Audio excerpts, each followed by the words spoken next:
be the Foots marksman or farm laner that they're gonna be locking in here. So I love the adjustment that Boom Esports have done in here for their game 2. Gonna be very interesting. We do again have some some CC again coming from the side of Boom Esports. For the side of Team RRQ, we might be expecting a lot of dives and flanks coming from the back line and the sides, and at the same time some potential pick-ups because they do have a Mai Shiranui on their side. In terms of the matchup in the farm laner though, Lady Sun versus the Futsu, of course there's a shorter range disadvantage for the Futsu, but the Lady Sun will be able to, you know, just play around, just do the rolling raid here and there, and just avoid a potential CC or CC lock coming from the Futsu. But here we go, game 2 between RRQ versus Boom Esports.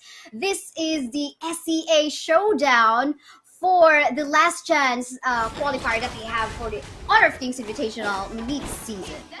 Yes, so don't forget to share the live stream or, you know, tag your friends if you do like what you see, because these two teams has been at it ever since Invitational Season 2, and this is all or nothing. So we did talk about the Futsu and that Qiao combo.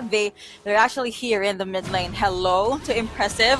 I've seen him utilize this here multiple times, but there's going to be a jump in and out at the farm lane. Well, they're not going to be committing on those engages of yet. Pretty much our junglers in here are not yet ready. And at the same time, of course, number disadvantage, you have to take note of that. You want to make sure that is like, you know, you don't want to give the first blood, right, onto your opponent. So just, and again, this is the last chance. You don't want to get wrong. You don't want to go wrong.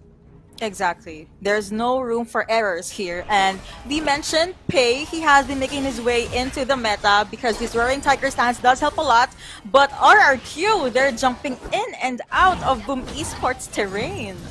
Well, RRQ, they do have that potential. Again, this is a Mai Shiranui, lots of diving potential as well coming from the Jing, so they definitely can do that. And this is what we're talking about, something that is quite annoying from the Daciao, you know, Sea of Fate. You can definitely just go back onto the base to just regenerate the mana and just annoy your opponent. Okay, I'm gonna go Agreed. for the last hit kill on him, or no.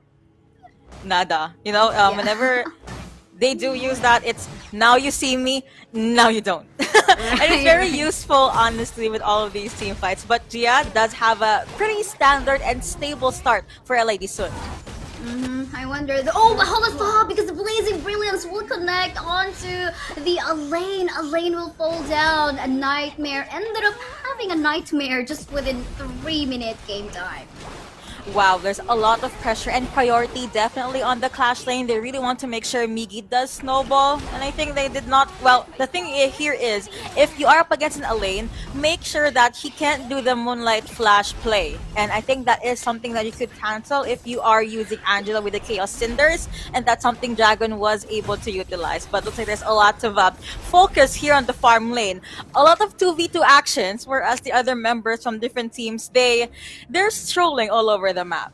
Yes, that is so true. But it seems like everyone's just converging on the bottom part of the map already.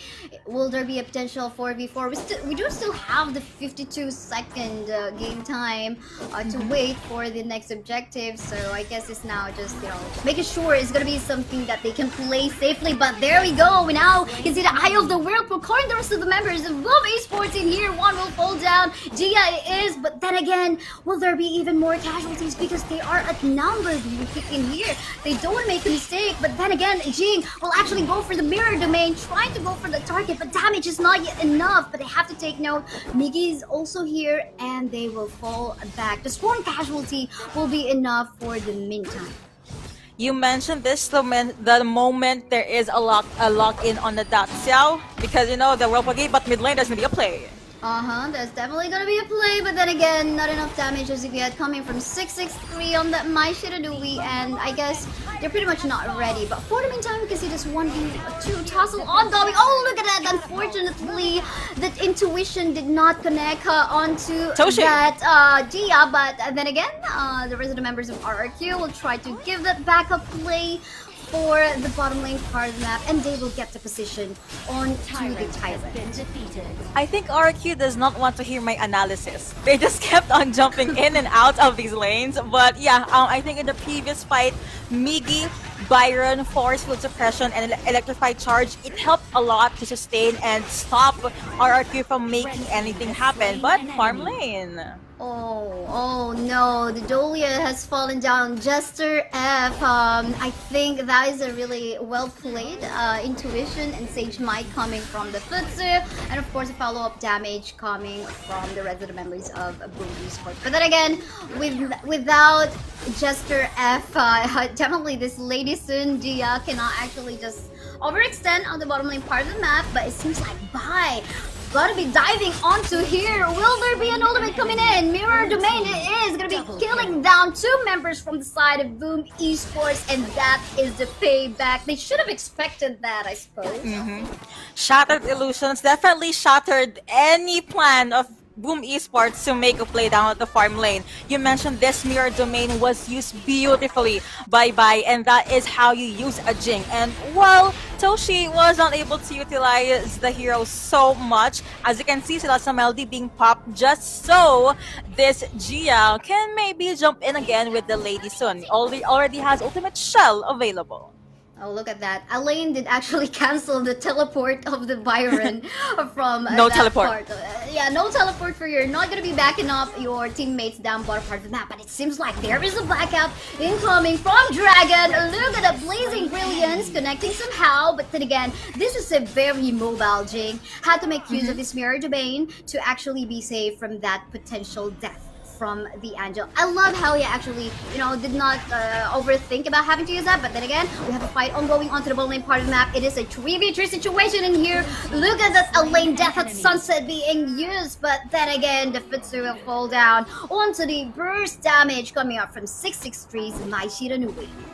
We saw the attempt, he showed Ryu engine, but we also did see the teleport being used by Impressive just to make sure that Toshi is gonna be okay, but he did go 6 feet underground because of that. So I think it's safe to say this is the closest early game so far. Oh, you're all alone in there. No one is actually so strong up against 3 members going from Boom Esports. He had to make use of the mirror domain. I thought he would be escaping, but he tried to go for a kill. Then again, to Noah 4. But for the meantime, you can see Death at Sunset being used already. However, one tower will fall down on the bottom part of the map. Hey, will actually kill off the Mai Shiranui. There goes the chain. Nightmare trying to survive. Will be able to get some HP regen to Noah 4 though, as he will fall down as well. And there goes the potential for a tower push from Boom Esports. 3 words. Leaping Tiger stands. The jungler from Boom Esports made that happen. Migi's life was kinda non-existent, but he made it happen. Except right now, he also got taken down. But hey, that's fight after fight. RRQ, they definitely want to match the aggression that Boom Esports has right now. But looking at the towers, things are pretty even. 1 tower down each team. That's so true, and of course the comeback coming from the Jing killing of the Pei. We have an objective up in here, and of course without AG6 that is not something Boom Esports can do, and thus they go for the pressure up in here to get an even better position on actually potentially securing the Shadow Overlord objective in here, or maybe they could potentially bait the members of Boom Esports, and this is what they're actually doing right now. Angela will fall down, however, onto the hands of that Jing. More members in here from the backline of Boom Esports though are actually being targeted, but then again, Gia will fall down, and there goes the rest of the members of RRQ trying to fall back because they don't have their main source of damage. Did you see that? 663 Chohisatsu Shinobi Bachi was used just to cancel the blazing brilliance of Dragon. You have the farm laner down, you have the mid laner down. I think that's an even trade because they're damage dealers. They want to be safe, but no one is really safe if you have a Pei and you have a Jing in Honor of Kings, right? So I really love the adjustment that RQ did, and it looks like Boom Esports, they're holding on to what they can while making sure that Sochi and Impressive are safe. Hello!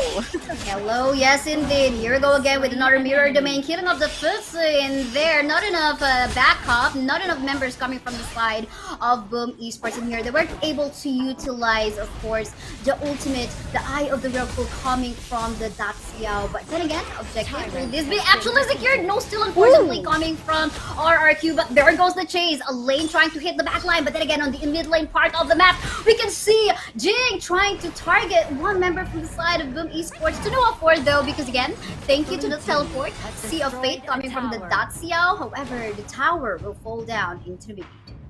Everything, everywhere, all at once, and I love it because that means they are thinking into, well, maybe they're thinking 2 to 3 steps ahead. They want to be able to make pickups. They want to make sure RRQ is busy as Toshi and Impressive make some play the clash lane, but there's gonna be a play here.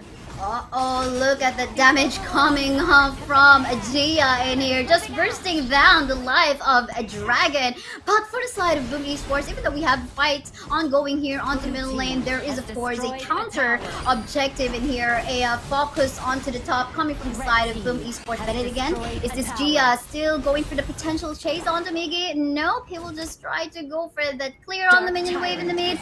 And then we have, of course, Nightmare gonna go for that defense onto the top side. I wonder if he's actually going to be able to survive this one, because no, actually he'll be successful, but it's just of course Daxiao as well as of course Futsu respecting that lane.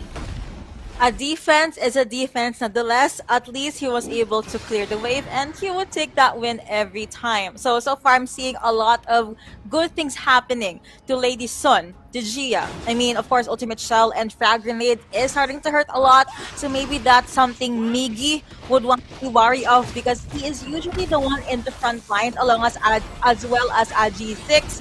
But Dragon, he's too soft, okay? He really should be positioning better.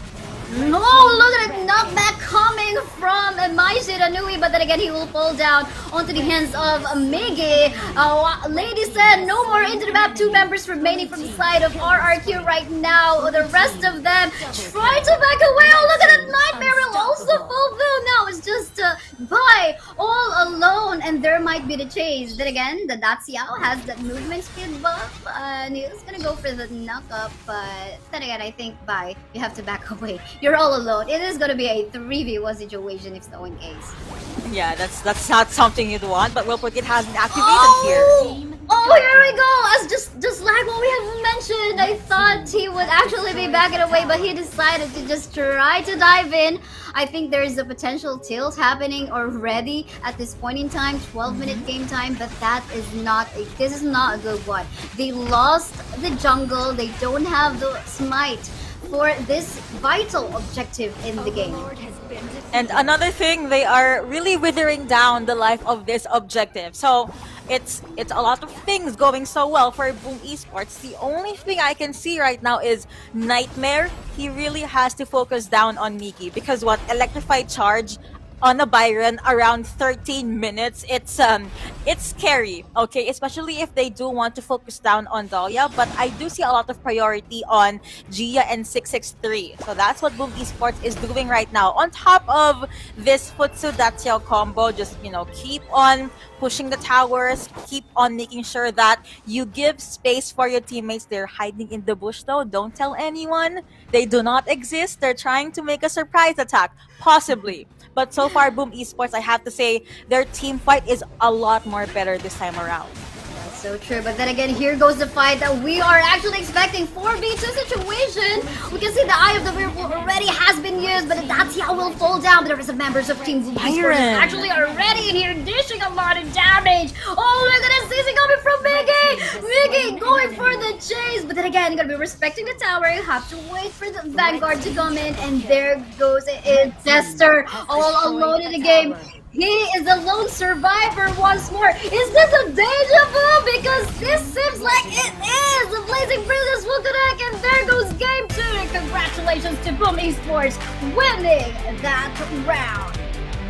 Another ace. Guys, I mentioned this. Nightmare, he had to focus on Miggy. It's like Boom Esports could hear me cast all the way here in the Philippines. So he is so good with this Byron. And like what I've said, they have a lot on priority on the damage dealers. There was a good attempt from Jester. He did pop in Ode, but you can't really push back a Byron. He would just chase you down, jump in.